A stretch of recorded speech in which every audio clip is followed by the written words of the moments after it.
Hello friends.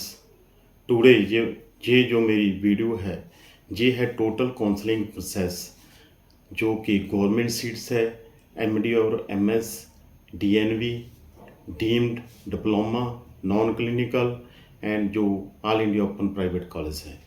मैं सभी जो एस्पिरेंट्स हैं, स्टूडेंट्स हैं, जो डॉक्टर्स हैं, सभी को सबसे पहले यही कहूँगा कि मेरे चैनल को सब्सक्राइब ज़रूर करना। उसके इन एडिशन टू दैट ये वीडियो आप कंप्लीट अच्छी तरह, जो मेरी ये वीडियो है आप अच्छी तरह देखना और सुनना, फिर आपको काउंसलिंग में कहीं कोई प्रॉब्लम नहीं आएगी। देखो, जो काउंसलिंग का प्रोसेस है वो विद इन 2 वीक्स जो एमसीसी का जो काउंसलिंग प्रोसेस शुरू हो जाएगा।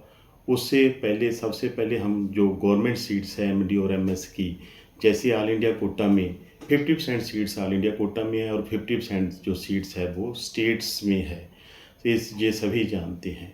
और जो सबसे पहले हमने जो स्टेट के स्टूडेंट्स हैं, जो डोमिसाइल होल्डर हैं और जो स्टूडेंट जहाँ से आपने एमबीबीएस की है, आपने सबसे पहले अपना जो एलिजिबिलिटी क्राइटेरिया चेक करना है कि आप किस स्टेट में 50% कोटा के लिए एलिजिबल हैं। देखो, जहाँ से आपने एमबीबीएस की है 99% वहाँ से आप एलिजिबल हैं। फिर भी मैं सभी स्टूडेंट्स को यही कहूँगा कि वो उस स्टेट का जो इंफॉर्मेशन बुलेटिन है जहाँ का आपका पास डोमिसाइल है, और दूसरा वो स्टेट जहाँ से आपने एमबीबीएस की है, दो स्टेट्स का आप देखो जो एलिजिबिलिटी क्राइटेरिया है इन्फॉर्मेशन बुलेटिन में वो ज़रूर चेक कर लेना। हो सकता है कि आप बहुत स्टेट्स के लिए एलिजिबल हो, जैसे कि एमपी जो डोमिसाइल होल्डर वालों को भी जैसे एलिजिबल करता है, महाराष्ट्र करता है, हरियाणा करता है, कुछ स्टेट्स जो डोमिसाइल बेसिस भी स्टूडेंट्स को जो एलिजिबल करती हैं, कुछ स्टेट्स सिर्फ जहाँ से आपने एमबीबीएस किया वहाँ ही आप एलिजिबल हैं। कुछ इंटरनल प्रेफरेंस कुछ कॉलेज का मिलता है, जैसे एम्स में मिलता है, बीएचयू में मिलता है, वो भी आप अच्छी तरह जो एलिजिबिलिटी क्राइटेरिया चेक कर लेना। देखो, पहले जो ऑल इंडिया कोटा है उसमें जो 50% जो सीट्स हैं, उसमें जो सीट्स हैं देखो एमडी और एमएस की हैं, डीएनवी की हैं, डीम्ड की हैं, डिप्लोमा की हैं, नॉन क्लिनिकल है। ऑल इंडिया कोटा जिसकी जो काउंसलिंग फ़ीस है 25,000 होती है। अगर आपने डीम्ड में प्राइवेट में अप्लाई करना है ऑल इंडिया कोटा थ्रू, तो उसकी जो सिक्योरिटी है, जो आपकी फ़ीस है, रजिस्ट्रेशन फ़ीस तो बहुत कम होती है, परंतु जो सिक्योरिटी है वो 2 लाख होती है। वो कि जो कि अगर आप कोई भी काउंसलिंग प्रोसेस का जो उनका क्राइटेरिया नहीं तोड़ेंगे तो आपको वो अगर सीट आपको वो रिफंड हो जाएगी। मोस्टली 3 से 4 महीने टोटल लग जाते हैं, और काउंसलिंग प्रोसेस से विद इन 2 मंथ्स वो सिक्योरिटी आपको रिफंड मिल जाएगी। परंतु आपका जो भी काउंसलिंग प्रोसेस का क्राइटेरिया है उसे आपको अच्छी तरह ऑल इंडिया का रीड करना है, वो स्टेट का रीड करना है जहां आप एलिजिबल हैं। ये आप अच्छी तरह देख लो, आपको कोई भी सिक्योरिटी आपका फॉरफिट नहीं होगा, आपको एक प्रॉपर एडमिशन मिलेगी। सबसे पहले जो एमडी और एमएस की सीट्स हैं वहाँ आप, अगर स्टूडेंट्स ने अभी सभी को ये तो मालूम हो गया है कि आपका जो रैंक मुताबिक आप कहाँ पर स्टैंड करते हैं, क्या आप एमडी और एमएस में स्टैंड करते हैं और आप डीएनबी में। देखो, मैं यही कहूँगा, अगर आपका rank within government college आ रहा है तो आपको वहाँ पर ज़रूर ट्राई करना चाहिए। अगर फिर भी थोड़ा मोटा कम है तो डीएनबी में ट्राई कर लेना चाहिए। बहुत स्टूडेंट्स जो नहीं पैसा लगाना चाहते और सीट भी लेना चाहते हैं, डिप्लोमा भी अच्छा है, डिप्लोमे में जा सकते हैं। उसमें भी देखो, डिप्लोमा है, चाहे एमडी और एमएस है, चाहे डीएनबी है, सभी में जो फीस स्ट्रक्चर है बहुत कम है, स्टाइपेंड अच्छा है। परंतु नेक्स्ट जो आ जाता है नॉन क्लिनिकल ब्रांचेस, वो भी अच्छी हैं, आप उसके नॉन क्लिनिकल के साथ भी आप आगे बढ़ सकते हैं।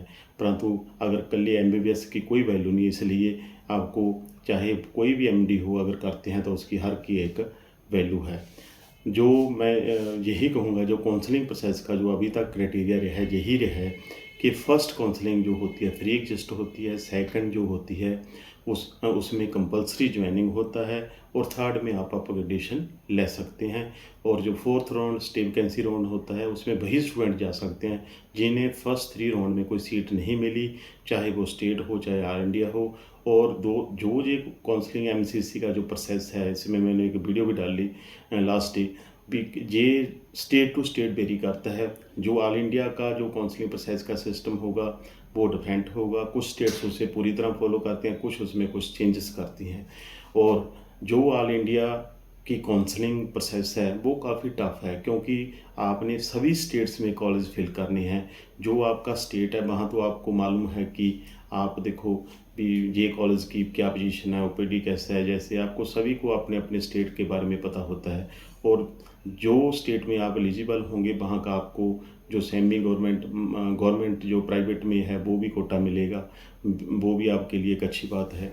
इसीलिए जब काउंसलिंग में फिल करनी है, ऑल इंडिया की काउंसलिंग फिल करनी है, तो कुछ बात का अच्छी तरह ध्यान रखना है कि जो अदर स्टेट आप चूज़ कर रहे हो, कॉलेज चूज़ कर रहे हो, उस कॉलेज की पोजीशन क्या है, ओपीडी क्या है, उसकी लोकेशन क्या है, क्या कोई लैंग्वेज की प्रॉब्लम तो नहीं, ये सभी कुछ बॉन्ड कितने का है, क्योंकि बॉन्ड जो गवर्नमेंट सीट्स में काफ़ी ज़्यादा बड़े बड़े हैं, 3 इयर्स का है, कहीं 2 ईयर के क्या आप उससे स्टैंड करना चाहेंगे, ये सभी कुछ अच्छी तरह चेक कर लेना। कई बार आप ऐसा होता है कि हम आंखें क्लोज करके मतलब कि सीट टिक करते रहते हैं, जब मिल जाती है फिर सिक्योरिटी भी फॉरफिट हो जाती है, कई बार हम काउंसलिंग प्रोसेस से भी बाहर हो जाते हैं। इसीलिए मैं यही कहूँगा कि ऑल इंडिया काउंसलिंग में जो आप काउंसलिंग प्रोसेस में जो सीट फिलिंग जो करते हो, चॉइस फिलिंग में काफ़ी टफ प्रोसेस है। उसके लिए आपको पहले होमवर्क करना चाहिए कि मैंने किस किन स्टेट्स में अप्लाई करना है, किन किन स्टेट्स में बॉन्ड्स की क्या पोजीशन है, आपको सभी आपके पास डाटा अवेलेबल होना चाहिए। उसके बाद जो स्टूडेंट्स, देखो ये तो मैंने गवर्नमेंट का बता दिया, चाहे डीएनबी भी बहुत अच्छा है। डीएनबी पहले जैसी प्रॉब्लम नहीं रही कि डीएनबी में जो रिजल्ट रेशो कम था अब ठीक आने लगा है। इसीलिए डीएनबी में भी फ़ीस देखो 1,25,000 के करीब है। स्टाइपेंड भी काफ़ी अच्छा है, अबाउट 1 लाख है। इसीलिए डीएनबी भी काफ़ी अच्छा है। अगर आप किसी को एमडी और एमएस में नहीं चॉइस ब्रांच मिल रही तो वो डीएनबी में जा सकता है। अगर फिर भी कोई इशू है तो डिप्लोमा करके आप पोस्ट डीएनबी कर सकते हैं। उसके अलावा फिर आप नॉन क्लिनिकल में जाके मैनेजमेंट में जा सकते हैं, उसमें भी कुछ अच्छी ब्रांचेस हैं जहाँ पर आप आगे बढ़ सकते हैं। और ये तो रही जो गवर्नमेंट कोटा जिसमें फ़ीस स्ट्रक्चर बिल्कुल ही कम है और स्टाइपेंड काफ़ी अच्छा है। नेक्स्ट जो आ गया, जो स्टूडेंट्स चाहते हैं कि हमारा रैंक अच्छा नहीं आया, जहाँ हमें चॉइस की ब्रांच नहीं मिल रही, हमने तो डर्मा में ही जाना है, हमने तो मेडिसिन में ही जाना है, पीड से ही लेनी है, चाहे रैंक अच्छा हो, वो डीम्ड में अप्लाई कर सकते हैं। डीम्ड में भी बहुत सारे जो कॉलेज हैं, आपको चूज़ करना है कि किस स्टेट में आपने जाना है, किस यूनिवर्सिटी और कॉलेज में आपने जाना है, उसके जो टोटल चार्जेस कितने हैं, कोई हिडन चार्ज तो नहीं, हॉस्टल चार्जेस कितनी है, स्टाइपेंड कितना देते हैं, ये सभी जो होमवर्क है आपने पहले से करना है। क्योंकि बाद में जो आप काउंसलिंग वाले दिन आपके पास समय बहुत कम होता है। और दूसरी बात कि कोई भी कॉलेज डीम्ड का, चाहे ऑल इंडिया ओपन प्राइवेट का, आपने फिल करने से पहले अपना बजट ज़रूर तैयार कर लेना है। कोई भी प्राइवेट सीट, चाहे डीम्ड हो चाहे ऑल इंडिया ओपन प्राइवेट हो, जैसे बहुत स्टूडेंट्स कहते हैं कि लो बजट में क्या सीट मिल सकती है, प्राइवेट में कोई ज़्यादा लो बजट नहीं है। चाहे हम कर्नाटका में भी लें, जो 13 लाख पर ईयर वहाँ फीस है, वो भी कुछ कॉलेज की जैसे है। वहाँ भी कुछ कॉलेज में वहाँ पर लैंग्वेज की प्रॉब्लम है, स्टाइपेंड 0 है। अगर 13 से लगाएंगे तो वहाँ हॉस्टल चार्जेस भी होंगे और आपका आने जाने का खर्चा भी होगा। फिर भी आपको वो नियर अबाउट 50 में पड़ेगा। कर्नाटका भी आपको 40-50 में पड़ेगा। अगर आप यूपी में जाना चाहें तो यूपी आपको 70 से 80 लाख में पड़ेगा। जो उनके कॉलेज है, एक कॉलेज की फ़ीस सिर्फ कम है, 14 लाख पर ईयर है। बाकी सभी कॉलेज की फ़ीस है जो 20 से 25 लाख पर ईयर है। हॉस्टल चार्ज एक्स्ट्रा है, इसलिए 25 लाख पर ईयर पड़ता है। और अगर हम दूसरे डीम्ड में जाएं, डीम्ड में भी कोई भी कॉलेज है जो 60 लाख से 80 लाख तक जो उनकी फ़ीस वेरी करती है। जो काफ़ी, जैसे हम देखें भी महाराष्ट्र में भी जो डीम्ड यूनिवर्सिटी काफ़ी अच्छी हैं, भारतीय विद्यापीठ है। जैसे हम कहें भारतीय विद्यापीठ है, कलिंगा यूनिवर्सिटी है। कर्नाटका में भी कुछ यूनिवर्सिटीज़ काफ़ी अच्छी हैं, वहाँ पर भी आप जो ऑल इंडिया बेस डीम्ड में जो अप्लाई कर सकते हैं। जो आपका बजट किसी ने भी प्राइवेट और डीम्ड में लेना है तो आपके पास फर्स्ट ईयर की fees plus hostel charges plus other charges plus जो आपकी अमाउंट सिक्योरिटीज़ में जाएगी, जैसे मान लो आप डीम्ड में भी फिल करते हो, आप प्राइवेट में अपनी स्टेट में भी करते हो, आप कुछ कर्नाटका और यूपी में भी अप्लाई करते हो, सभी जगह आपका 2 लाख लगेगा। वहाँ पर आपका जो 6 से 10 लाख आपका जहाँ पर खर्च हो जाएगा, जो एक बार ब्लॉक हो जाएगा वो आपको काउंसलिंग प्रोसेस ख़त्म होने से 2 महीने के बाद मिलेगा। जैसे मान लो उत्तराखंड भी अप्लाई कर दिया, जिनका जितना जितना रैंक कम है उन्हें उतने ही कॉलेज या स्टेट्स बद अप्लाई करने पड़ेंगे, क्योंकि अगर सीट लेनी है, ज़रूर लेनी है। सबसे जो कम मेरिट में सीट मिलती है वो अपनी स्टेट में मिलती है जहाँ से आपने एमबीबीएस किया और जहाँ से आपके डोमिसाइल होल्डर हैं, वहाँ जो भी जिस स्टेट में आप एलिजिबल हैं वो सबसे कम फीस में मिलती है। और मैं यही कहूँगा भी किसी भी, चाहे वो आपने गवर्नमेंट सीट लेनी है, चाहे आपने डीएनवी सीट लेनी है, चाहे डिप्लोमा लेनी है, नॉन क्लिनिकल लेनी है, और जो ऑल इंडिया ओपन प्राइवेट जैसे स्टेट्स हैं, 14 स्टेट्स हैं, हो सकता है कभी कम या वर्ड ज़्यादा हो, वैसे 14 स्टेट्स है जो मैंने पहले से के बारे में वीडियो भी डाली हुई है कि जो डीम्ड के कॉलेज जो अच्छे हैं वो भी मैं डालूँगा। इसीलिए सभी कुछ करने से पहले अगर प्राइवेट में जाना चाहते हैं तो अपना बजट ज़रूर अच्छी तरह तैयार करो। और प्राइवेट के लिए आपके पास first year within counselling process जब शुरू हो जाएगा, उसके 10-15 दिन में आपके पास 30-35 लाख होना चाहिए, क्योंकि एकदम पैसे फिल करने पड़ते हैं, चाहे वो सिक्योरिटी के हो, चाहे वो फीस के हों, उसके लिए समय बहुत कम मिलता है वो। और दूसरा, आप होमवर्क ज़रूर कीजिए भी कहाँ कहाँ आपने अप्लाई करना है आपके रैंक मुताबिक। क्या आपने दिस ईयर लेनी है एडमिशन या नेक्स्ट ईयर सोचना है? जिसने नहीं दिस ईयर कोई ज़्यादा सोचना भी मैं ट्राई कर लूँगा, उन्हें स्टे वैकेंसी राउंड में भी ट्राई करना चाहिए। कई बार कोई लक फैक्टर से अच्छी सीट भी जहाँ पर मिल जाती है। इसीलिए ये सभी जो बातें हैं इनका अच्छी तरह ध्यान रखना। आज जो मेरा ये लाइव डिस्कशन सेक्शन है स्टूडेंट्स के साथ, एस्पिरेंट्स के साथ, जिन्हें मेरा ये वीडियो बहुत अच्छी तरह देखा है या देख रहे हैं, मैं यही कहूँगा कि मुझे आप कोई भी क्वेश्चन करेंगे व्हाट्सएप में कीजिएंगे, कमेंट बॉक्स में करेंगे, मैं सभी का प्रॉपरली रिप्लाई दूंगा। मैं यही कहूँगा कि कॉल मिनिमम करना, एमरजेंसी में करना, क्योंकि सभी की कॉल जो अटेंड करनी काफ़ी मुश्किल हो जाती है। जो आप क्वेश्चन करेंगे, चाहे वो व्हाट्सएप में हो, चाहे मुझे मेरे कमेंट बॉक्स में हो, उसका रिप्लाई आपके पास विद इन 1 आवर आ जाएगा।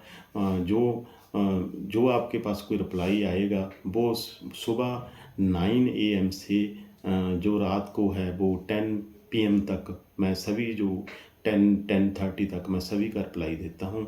और मैं यही कहूँगा कि आप पहले अपना बनाए अपने के रैंक मुताबिक अपना प्रॉपर अपने आप को प्रिपेयर कीजिए कि कहाँ मैंने एडमिशन लेनी है, कहाँ मुझे मिल सकती है। सभी स्टूडेंट्स को अभी तक मालूम हो गया होना है। अगर किसी को नहीं हुआ तो मुझे जब भी मैसेज करेंगे मैं आपके बारे में बताऊंगा। और जो स्टेट्स का है, जैसे देखो मैं कर्नाटका का डाल दिया, यूपी का मैंने डाल दिया, ऑल इंडिया की भी मैं काफ़ी वीडियोस डाल दी, ऑल इंडिया ओपन प्राइवेट्स की भी मैंने वीडियो डाल दी। ठीक है, जो वक्फ स्टेट्स हैं, जैसे कोई पूछता है भी हरियाणा की क्या पोजीशन है, वहाँ की क्या पोजीशन है, क्योंकि हर कैटेगरी का, हर सिस्टम का एकदम नहीं मालूम होता भी वहाँ की पोजीशन की है। मेरे पास जो मैट है मेरा था, इस यूट्यूब चैनल में मेरा एक टेलीग्राम चैनल है। मैं टेलीग्राम का जो लिंक मेरे डिस्क्रिप्शन में है वो मैं आज मेरे जो कमेंट बॉक्स है उसमें भी डाल दूंगा।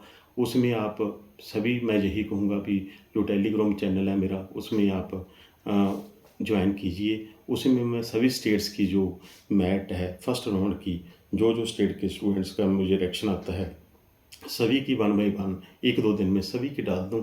वो आपको हेल्प करेगी कि कहाँ पर कट ऑफ जाने की उम्मीद है। अगर स्टूडेंट्स किसी स्टेट के ज़्यादा हुए तो मैं उसकी स्पेशल वीडियो भी तैयार कर दूंगा। मेरे चैनल के साथ जुड़े रहना, मेरी वीडियोस को मैक्सिमम शेयर करना, लाइक करना, सब्सक्राइब करना। आप अगर इसी तरह वीडियोस देखते रहोगे आपको किसी काउंसलर की ज़रूरत नहीं, मोस्टली कि आप स्टडी करके आप भी एक साढ़े जैसे काउंसलर बन जाएंगे। इसीलिए दोस्तों ध्यान से सभी वीडियोस को सुनना। Thank you.